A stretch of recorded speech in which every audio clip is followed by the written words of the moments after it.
నమస్కారం. ఘంటారావానికి స్వాగతం. ముందుగా ప్రధానాంశాలు. తుక్కుగా మార్చాల్సిన బస్సులను రోడ్లపై తిప్పుతున్న ఆర్టీసీ. ఛార్జీలు పెంచి రాబడిలో వాటా తీసుకుంటూ పట్టించుకోని సర్కార్.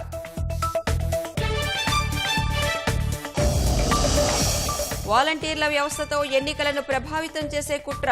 తొలగించాలని సుప్రీంలో సిటిజన్ ఫర్ డెమోక్రసీ సంస్థ పిటిషన్.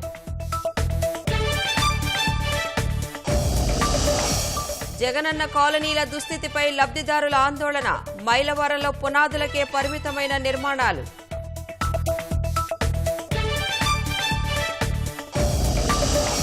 బీహార్లో 3వ వంతు కుటుంబాలు పేదరికంలోనే. రిజర్వేషన్లు 65% పెంచాలని నితీష్ సర్కార్ నిర్ణయం.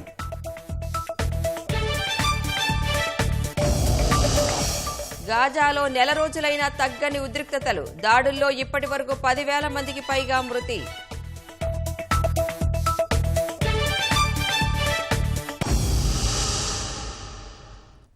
తుక్కుకు వేయాల్సిన వాహనాలను రోడ్డెక్కిస్తున్నారు. డిపోలకే పరిమితం కావలసిన బస్సులకు పై మెరుగులద్ది ప్రయాణికుల ప్రాణాలను ఫణంగా పెడుతున్నారు.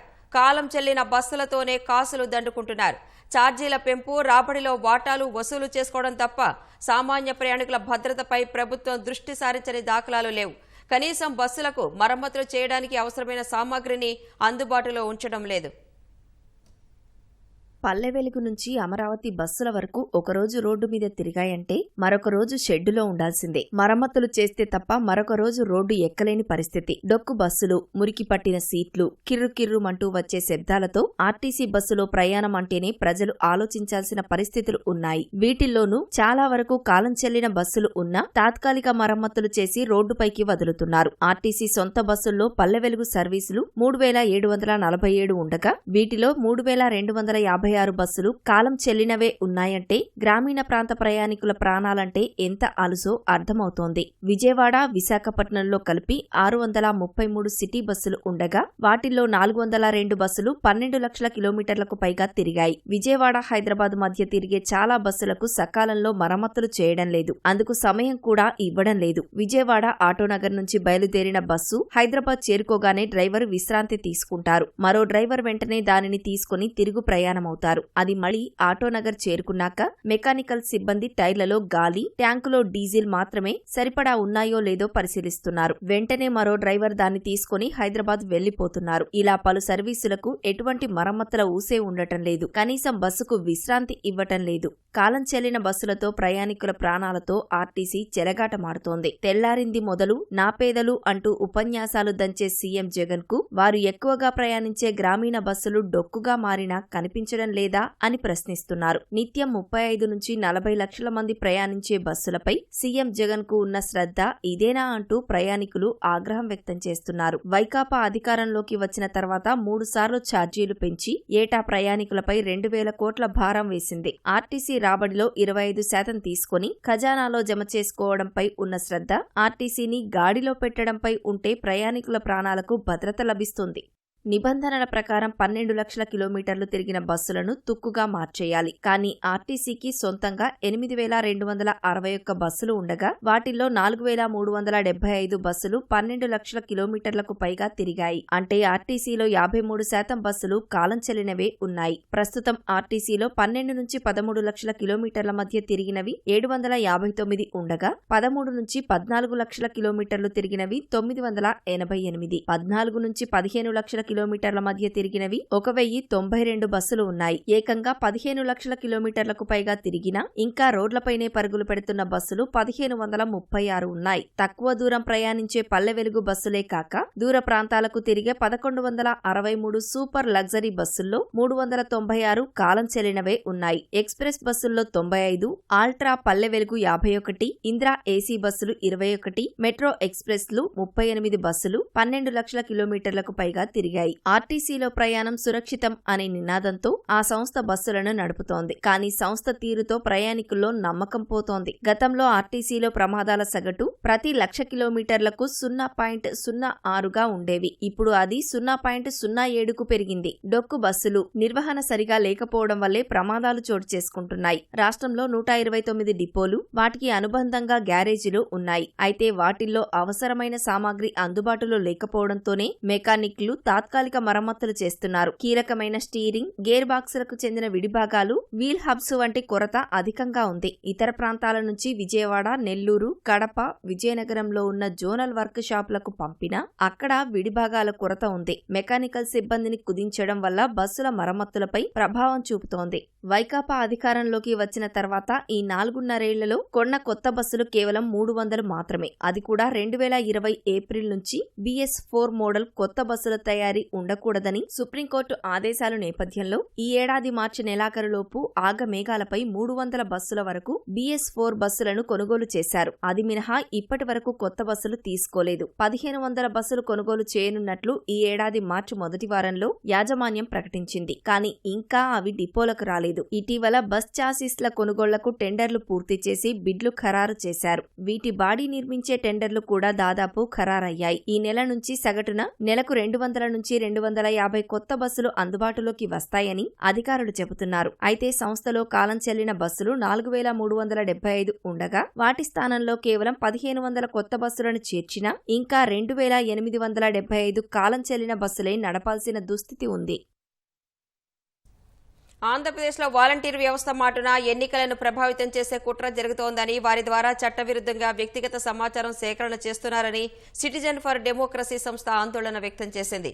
ఈ విషయాలను వివరిస్తూ ప్రైవేటు సంస్థల ద్వారా ఓటర్ ప్రొఫైలింగ్ చేస్తున్న వీరిని ఎన్నికల విధుల నుంచి తొలగించి రాష్ట్ర ప్రభుత్వ ఉద్యోగులు, టీచర్ల సేవలను ఉపయోగించుకునేలా ఈసీఐని ఆదేశించాలని సుప్రీంకోర్టును ఆశ్రయించింది. పౌరుల వ్యక్తిగత డేటాకు రక్షణ చట్టం ఏర్పాటు చేసేలా తగిన ఆదేశాలు ఇవ్వాలని విన్నవించింది. ఆంధ్రప్రదేశ్లో ఎన్నికల అక్రమాలకు తావిస్తున్న వాలంటీర్ వ్యవస్థను రద్దు చేయాలని సిటిజన్ ఫర్ డెమోక్రసీ సంస్థ సుప్రీంకోర్టును కోరింది. ఏపీ మాజీ ఎన్నికల కమిషనర్ నిమ్మగడ్డ రమేష్ కుమార్ నేతృత్వంలోని ఈ సంస్థ సుప్రీంకోర్టులో ప్రజా ప్రయోజన వ్యాజ్యం దాఖలు చేసింది. అధికార వైకాపా కార్యకర్తలని ప్రభుత్వం వాలంటీర్లుగా నియమించిందని, అందుకు అవకాశం కల్పించిన జీవో నెంబర్ 104ను సస్పెండ్ చేయకపోతే ప్రజలకు తీరని నష్టం జరుగుతుందని ఆందోళన వ్యక్తం చేసింది. వీరి ద్వారా ప్రజల ప్రాథమిక రాజ్యాంగ హక్కుల ఉల్లంఘన కొనసాగుతోందని తెలిపారు. రాజ్యాంగంలోని ఆర్టికల్ 21, 243కి విరుద్ధంగా ఈ జీవోను కొట్టేయాలని, చట్టవిరుద్ధంగా నియమితులై అధికార పార్టీ తరపున పనిచేస్తున్న గ్రామ, వార్డు వాలంటీర్ వ్యవస్థను ఎన్నికల సంబంధ విధుల నుంచి పూర్తిగా తప్పించాలని సిటిజన్ ఫర్ డెమోక్రసీ విజ్ఞప్తి చేసింది. ఓటర్ల జాబితా రూపకల్పన, ఎన్నికల నిర్వహణ కోసం ఏపీ ప్రభుత్వ ఉద్యోగులు, టీచర్ల సేవలను ఉపయోగించేలా కేంద్ర ఎన్నికల సంఘాన్ని ఆదేశించాలని కోరింది.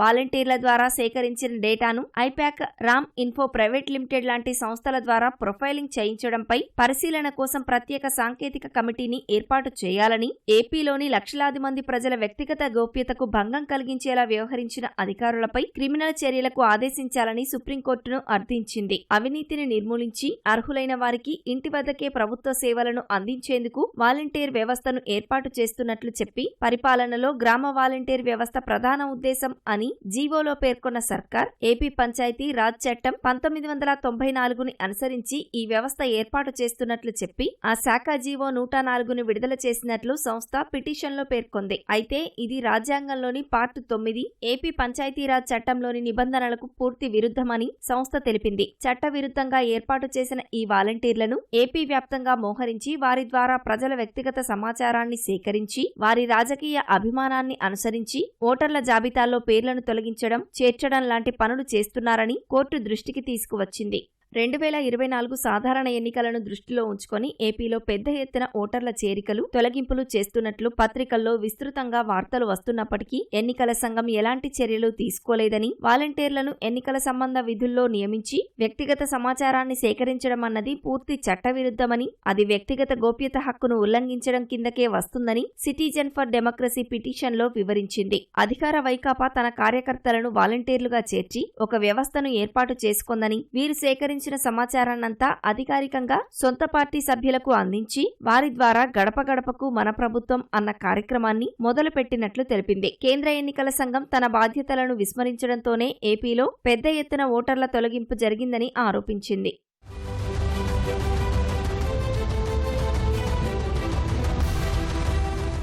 ఆంధ్రప్రదేశ్ ప్రభుత్వ తరహాలోనే చాలా చోట్ల ప్రభుత్వ పరిపాలన అవసరాల కోసం దేశవ్యాప్తంగా ప్రజల సమాచారాన్ని సేకరించే సంప్రదాయం పెరుగుతూ పోతోంది. రాబోయే జనగణను దృష్టిలో ఉంచుకొని ప్రభుత్వం ప్రజలకు సంబంధించిన విస్తృత సమాచారాన్ని సేకరిస్తోంది. ఎలాంటి మార్గదర్శకాలు, ఎంతవరకు ప్రజల డేటాను సేకరించవచ్చన్న అంచనా, సేకరించిన సమాచారాన్ని భవిష్యత్తులో ఏ ప్రయోజనం కోసం ఉపయోగించాలన్న లక్ష్యం లేకుండానే ఈ పని కొనసాగిస్తే ప్రజలు స్వయం ప్రతిపత్తి కోల్పోయి తీవ్ర ప్రమాదంలో పడతారని సంస్థ ఆందోళన వ్యక్తం చేసింది. అందుకే ఆర్టికల్ 32 కోర్టును ఆశ్రయించాల్సి వచ్చిందని వెల్లడించింది. సార్వత్రిక మార్గదర్శకాలు జారీ చేయడం ద్వారా ప్రాథమిక హక్కులకు రక్షణ కల్పించాలని, అమాయక ప్రజలు తమ సమాచారాన్ని ఇవ్వమని చెప్పే పరిస్థితి కానీ, తాము అందించే సమాచారానికి ఉన్న ప్రాధాన్యతను కానీ గుర్తించే పరిస్థితి లేదని పేర్కొంది. వ్యక్తిగత సమాచార సేకరణ, నిల్వ, దాని వినియోగంపై తగిన మార్గదర్శకాలు రూపొందించి ప్రజల హక్కులను పరిరక్షించాల్సిన బాధ్యత కోర్టులదే అని పేర్కొంది.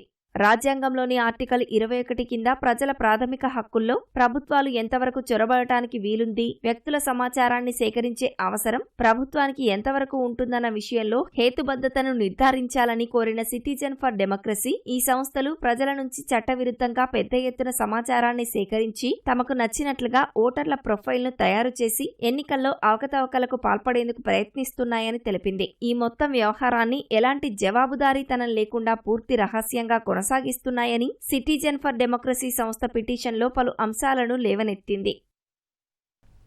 ఇళ్లు కాదు ఊళ్లు నిర్మిస్తామని ప్రభుత్వం చెబుతున్నా ఆచరణలో అది కనిపించడం లేదు. ప్రభుత్వం ఇచ్చే నిధులు ఏ మూలకు చాలక జగనన్న కాలనీలో ఇళ్ల నిర్మాణాలకు లబ్ధిదారులు వెనుకంజ వేస్తున్నారు. ఎన్టీఆర్ జిల్లా మైలవరం నియోజకవర్గంలో చాలా మంది లబ్ధిదారులు గృహ నిర్మాణ పనులను పునాదులకే పరిమితం చేశారు. ఎన్టీఆర్ జిల్లా మైలవరం నియోజకవర్గంలో జగనన్న కాలనీల పేరిట 16,920 ఇళ్ల నిర్మాణానికి వైకాపా ప్రభుత్వం అనుమతులు ఇచ్చింది. అందులో 8,811 ఇళ్లు ఇంకా పునాదుల దశలోనే ఉన్నాయి. మరో 4,658 ఇళ్లు వివిధ దశల్లో ఉన్నాయి. ఊరగుట్ట, జి కొండూరు మండలంలో జగనన్న కాలనీ లబ్ధిదారుల నుంచి 30,000 రూపాయల వరకు గుత్తేదారులు వసూలు చేసిన పనులు పునాదులు దాటలేదు. ఊరగుట్ట, చంద్రాల, కొండపల్లి మున్సిపాలిటీలో ఏడాది క్రితం నుంచి నిర్మాణాలు మందగించాయి. గ్రావెల్ ఖరీదుగా మారడంతో భారం అధికమవుతోందని లబ్ధిదారులు అంటున్నారు. వీటన్నింటితో పాటు కాలనీల్లో మౌలిక సదుపాయాల కొరత వేధిస్తోంది. రోడ్లు, కాలువలు లేకపోవడంతో ఇబ్బందికరంగా మారింది. కట్టుకోలేని బడ్జెట్ ప్రాబ్లం అండి. 1,80,000 ఇస్తున్నారనే కానీ బడ్జెట్ ప్రాబ్లం. ఆ రూపాయి సాల్సలేదు మాకు. ఆ టయానికి డబ్బులు పట్టలేదు కొంతమందికి. ఇక్కడికి వచ్చిన వాళ్ళందరం కలిసి తెచ్చుకుని తిన్నట్టే. ఎవరి సదుపాయాలు వాళ్ళకి లేవు. ఇక్కడ మెయిన్ మాకు కొద్దిగా ఇళ్ళకు కూడా కొద్దిగా మేలు చేసి, ఇంకా పేదోళ్ళు ఉన్నారు ఇక్కడ, ఆ పేదోళ్ళకి కూడా లైన్ చేస్తే బాగుంటుందండి. మాకు గవర్నమెంట్ 1,50,000 ఇచ్చారండి ప్రస్తుతం. ఇంకా 30,000 రావాలి. మేము ఒక 7 లక్షల దాకా పెట్టామండి. నుంచి వేరే చోటకి పనులకు వెళ్ళాలంటే కొంచెం ఇబ్బంది వల్ల కట్టుకోలేకపోతున్నారు. ఇక్కడ నుంచి మైలవరం వెళ్ళి పని చూసుకోవాల్సి వస్తుంది. మళ్ళీ రావటం పోవడానికి ఆటోలో అయ్యి ప్రాబ్లంగా ఉంది. దానివల్ల ఎక్కువ మంది కట్టలేకపోతున్నారు. కాలనీల్లో సమస్యలపై ప్రభుత్వం దృష్టి సారించాలని లబ్ధిదారులు వేడుకుంటున్నారు. నవజాత శిశువులు ఇన్ఫెక్షన్ల బారిన పడకుండా సంరక్షణకు ఉపయోగపడే బేబీ కిట్ల పంపిణీని వైకాపా ప్రభుత్వం ఆపేసింది. గతంలో తెలుగుదేశం ప్రభుత్వం ప్రవేశపెట్టిన బేబీ కిట్ పథకాన్ని అర్ధాంతరంగా నిలిపివేసింది. దీనివల్ల ఏటా సుమారు 4 లక్షల మంది చంటి బిడ్డలకు అందాల్సిన ప్రయోజనం దూరమైన ప్రభుత్వానికి చేమకుట్టినట్లయినా లేదు. గర్భిణులు, బాలింతలు, పిల్లలకు ఎలాంటి అనారోగ్య సమస్యలు రాకుండా నాణ్యమైన వైద్యం అందేలా చేయాలని ఈ ఏడాది అక్టోబర్లో సీఎం జగన్ సూచించిన వాస్తవ పరిస్థితి మాత్రం అందుకు పూర్తి భిన్నం. శ్రీరంగ నీతులతో సీఎం జగన్ చెల్లెమ్మలను మోసం చేస్తున్నారు. శిశువుల సంరక్షణకు ఉపయోగపడే బేబీ కిట్ పథకం అమలును నిలిపివేశారు. ఫలితంగా శిశువుల సంరక్షణకు అవసరమైన కిట్ల కొనుగోలుకు అదనంగా 1,000 రూపాయల వరకు తల్లిదండ్రులు వ్యయం చేస్తున్నారు. ప్రభుత్వ ఆసుపత్రులకు ఎక్కువగా వచ్చేది పేదలే. ఇక్కడ జన్మించే ప్రతి శిశువుకు బేబీ కిట్ పంపిణీ పథకాన్ని తెదేపా హయాంలో 2016 జూలై 1 నుంచి ప్రారంభించారు. ఈ పథకానికి ఎన్టీఆర్ బేబీ కిట్ అని పేరు పెట్టారు. ప్రసవాలు జరిగే ప్రతి ప్రభుత్వ ఆసుపత్రిలో కిట్లను శిశువుల సంరక్షణ కోసం బాలింతలకు అందజేసేవారు. ఈ కిట్లలో దుప్పటి, దోమతెర, sleeping bed, baby powder, antiseptic lotion, baby lotion, napkins, diapers, చిన్న బొమ్మలు, షాంపూలు, అవసరమైన దుస్తులు ఉండేవి. దీనివల్ల తల్లిదండ్రులకు రైతులకు ఆర్థికంగా ఉపశమనం లభించింది. ఈ కిట్ల ద్వారా ఉచితంగా ఇచ్చే వస్తువులను మార్కెట్లో కొనుగోలు చేయాలంటే 1000 రూపాయలకు పైగా వ్యయం చేయాల్సి వచ్చేది. వైకాపా అధికారంలోకి వచ్చిన అనంతరం ఈ పథకానికి అప్పటి వరకు ఉన్న ఎన్టీఆర్ బేబీ కిట్ పేరును తొలగించి వైఎస్ఆర్ బేబీ కిట్ గా నామకరణం చేశారు. పేరు మార్చడంలో పెట్టిన శ్రద్ధ పథకం కొనసాగింపు విషయంలో చూపించలేదు.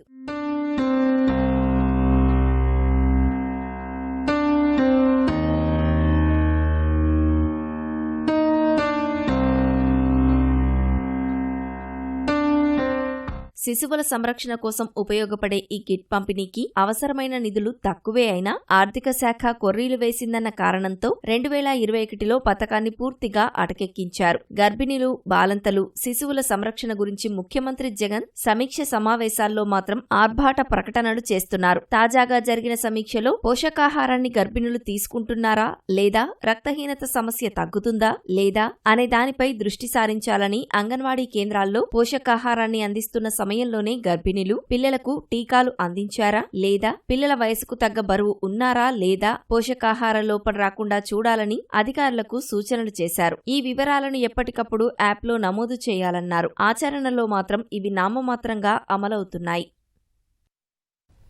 ప్రకాశం జిల్లా నాగులుప్పలపాడు మండలం హనుమాపురం సమీపంలో కొండవాగు ఉధృతికి ఓ కారు కొట్టుకుపోయింది. గోగినేని హనుమంతరావు అనే వ్యక్తి ఒంపివరం నుంచి నాగులుప్పలపాడు కారులో వెళుతున్నారు. అయితే హనుమాపురం వచ్చేసరికి గత రాత్రి కురిసిన భారీ వర్షానికి కొండవాగు ఉధృతంగా ప్రవహిస్తోంది. ప్రవాహాన్ని గమనించని ఆయన కారులోనే రోడ్డు దాటే ప్రయత్నం చేశారు. ఈ క్రమంలో రోడ్డు నుంచి సుమారు 500 మీటర్ల దూరంలో కారు వాగులో చిక్కుకుంది. పోలీసులు కారును బయటకు తీసే ప్రయత్నం చేస్తున్నారు.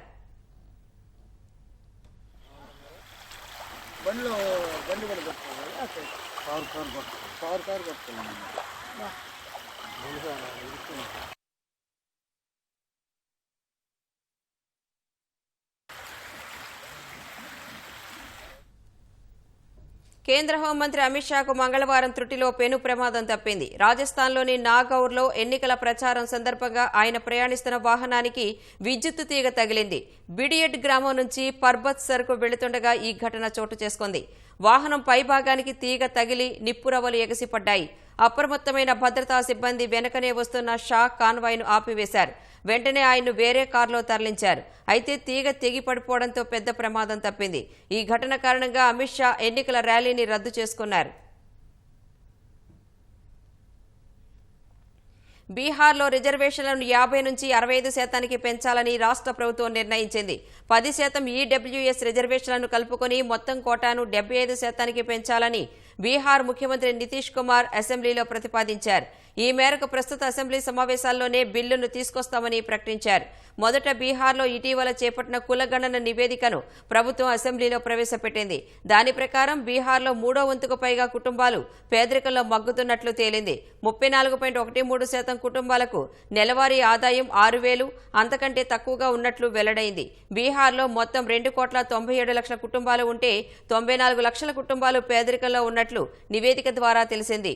బీహార్కు చెందిన 50 లక్షల మంది ఉపాధి, విద్య కోసం ఇతర రాష్ట్రాలకు వెళ్లినట్లు తేలింది. ఓబీసీలు, ఈబీసీలు బీహార్లో 60% పైగా ఉండగా అగ్రవర్ణాలు 10% పైగా ఉన్నారు. ఎస్సీ, ఎస్టీలలో 43% మంది పేదలు కాగా బీసీల్లో ఈ శాతం 33గా ఉంది. అగ్రవర్ణాల్లో 25% పైగా పేదరికంలోనే ఉన్నట్లు నివేదిక ద్వారా స్పష్టమైంది. ఫలితంగా బీహార్లో రిజర్వేషన్లను 65% పెంచాలని నితీష్ కుమార్ ప్రతిపాదించారు.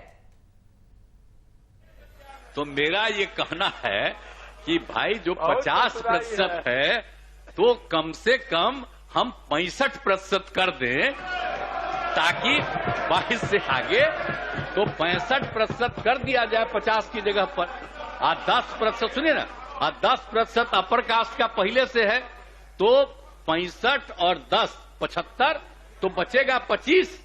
तो पहले 40 सबको फ्री था, अब 25 फ्री हो जाएगा। लेकिन बाकी का पिछड़ा और अति पिछड़ा की संख्या को भी कम से कम अब कुल मिलाकर के, और एससी एसटी को जो 50 है उसकी जगह पर हम लोग 65 कम से कम कर दें, यह आप लोगों से परामर्श है। వాయు కాలుష్యం విపరీతంగా పెరిగి నానా ఇబ్బందులు పడుతున్న ఢిల్లీ వాసులకు ఐఐటీ కాన్పూర్ తీపి కబురు తెలిపింది. కాలుష్యాన్ని తగ్గించేందుకు క్లౌడ్ సీడింగ్ ద్వారా కృత్రిమ వర్షాలను కురిపించేందుకు సిద్ధమవుతోంది. అందుకోసం కేజ్రీవాల్ ప్రభుత్వంతో సంప్రదింపులు జరుపుతోంది. ఢిల్లీలో వాయు కాలుష్యం తీవ్ర స్థాయికి చేరింది. రానున్న రోజుల్లో పరిస్థితి దారుణంగా మారనున్నట్లు శాస్త్రవేత్తలు హెచ్చరించిన నేపథ్యంలో అక్కడి ప్రజల్లో భయం మొదలైంది. అయితే ఢిల్లీ వాసులకు ఐఐటి కాన్పూర్ శుభవార్త చెప్పింది. వాయు కాలుష్యాన్ని తగ్గించేలా కృత్రిమ వర్షాలు కురిపించనున్నట్లు తెలిపింది. తాము సిద్ధం చేసిన కొత్త టెక్నాలజీ ద్వారా ఇది వీలు కానుందని వెల్లడించింది.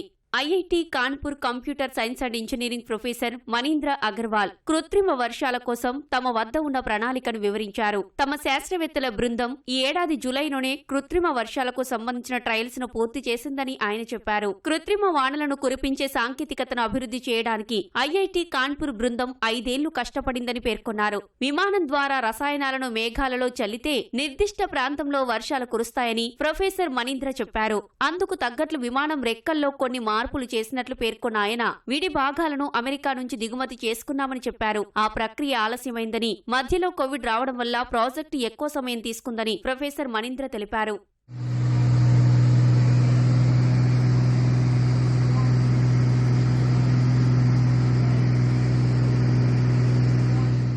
దేశ రాజధాని ఢిల్లీ మీదుగా మార్పులు చేసిన విమానం ఎగరడానికి director general of civil aviation DGCA, home మంత్రిత్వ శాఖ, ప్రధానికి సెక్యూరిటీ కల్పించే స్పెషల్ ప్రొటెక్షన్ గ్రూప్ ఎస్పీజీ నుంచి అనుమతులు పొందాల్సి ఉంటుంది. క్లౌడ్ సీడింగ్ చేయాలనుకున్నప్పుడు కావలసిన అనుమతులకు యత్నిస్తామని ప్రొఫెసర్ మనీంద్ర చెప్పారు. ఢిల్లీ ప్రభుత్వంతో కృత్రిమ వర్షాలపై చర్చలు జరుపుతున్నామని చెప్పారు.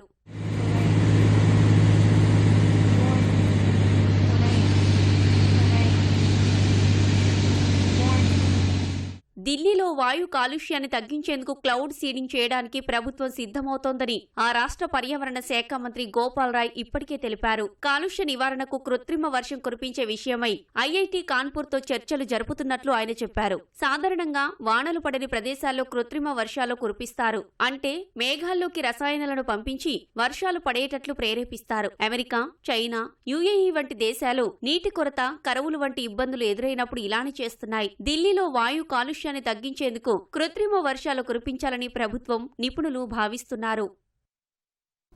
వైఎస్ఆర్ జిల్లా ప్రొద్దుటూరులోని ఎస్బీఐ బ్యాంకులో గోల్డ్ అప్రైజర్ గా పనిచేస్తున్న ఓ వ్యక్తి ఆ బ్యాంకునే బురిడీ కొట్టించాడు. ఖాతాదారులతో కొమ్మక్కై నాణ్యత లేని బంగారం తనఖా పెట్టించి 3,17,00,000 రూపాయలు రుణాలు ఇప్పించాడు.